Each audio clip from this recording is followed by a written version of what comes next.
Yan mga kapalos, kumain muna yung ating tile sitter. Shout out, pangalan mo ano boss para pag may Pierre. magpagawa. Ay, Clear? Per, Pierre, si Pierre. Yan ang gumagawa ng ano ko. carpenter, carpenter, fabricator, welder. All around. Mababae, Wag lang mapalalaki. kasama yung magnakaw. Hindi, mapabae, mapalalaki. All around eh. Yun lang. Kung gusto niyo magpagawa, dito lang. Kasi all around siya. Mahusay din naman.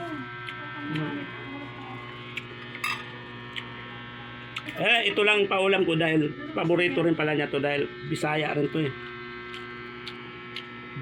Bisdak siya, bisdak. Bicol. Bisayang Bicol. Masarap siya.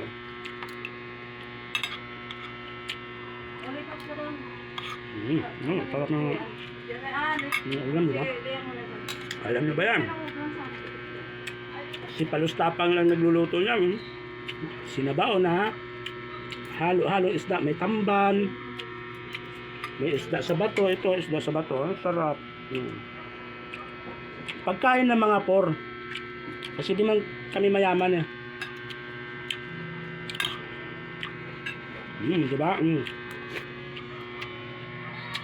Dito magulo pa tayo ngayon dahil papagawa na tayo.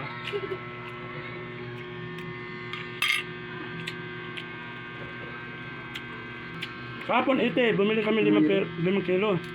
May stock dyan. Yung nabunot mo nga yun, medyo lumambot. Alam mo, hindi akala ko automatic pag alam mo, ay, magsaksak na.